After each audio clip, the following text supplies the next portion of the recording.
রাজধানীর কারণ বাজারে 15 মিনিট আগে, প্রায় 15 মিনিট আগে ভয়াবহ অগ্নিকাণ্ডের সূত্রপাত হয়েছে। আমরা যদি সরাসরি একটু দেখানোর চেষ্টা করি, এই মুহূর্তে কিন্তু আগুন নেভানো সম্ভব হয়নি। প্রায় 20 মিনিট যাবতই কিন্তু এই আগুন জ্বলছে। আমরা দেখতে পাচ্ছি ফায়ার সার্ভিসের বেশ কয়েকটি ইউনিট কিন্তু ইতিমধ্যে ঘটনাস্থলে এসেছে। আমরা দেখতে পাচ্ছি আশপাশ থেকে ফায়ার সার্ভিসের 4টি ইউনিট এসে কিন্তু যুক্ত হয়েছে এবং আগুন নিয়ন্ত্রণে আনবার চেষ্টা করছে। আমরা যদি একটু বলে রাখবার চেষ্টা করি, লাভিঞ্চি হোটেলের পাশেই যে আড়তটি রয়েছে সেই আড়তেই কিন্তু আগুনের সূত্রপাত হয়েছে। আগুনের সূত্রপাত হওয়ার পর কিন্তু ফায়ার সার্ভিসকে তাৎক্ষণিক তথ্য দেওয়া হয় এবং ফায়ার সার্ভিসের 4টি ইউনিট এসে কিন্তু আগুন নিয়ন্ত্রণ করবার চেষ্টা করছে। তবে সবচেয়ে বেশি ভোগান্তির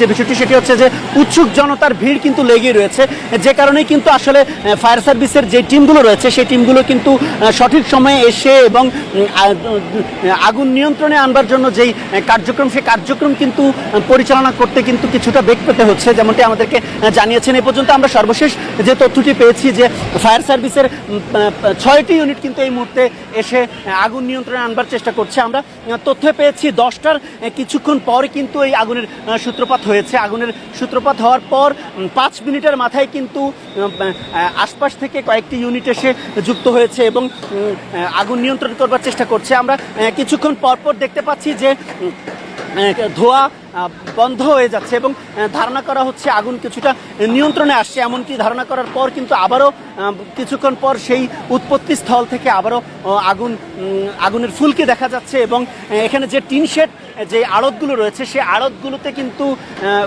টিনগুলো সরিয়ে ভিতরে আগুন প্রবেশ করানোর চেষ্টা করানো হচ্ছে এবং আমরা সে সাথে দেখেছি আইন শৃঙ্খলা রক্ষাকারী বাহিনীও কিন্তু এখানে এসে তৎপরতা চালাচ্ছে। যে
চলে গেলে তো ঘরটা কিসের সেটাও দেখা হবে না।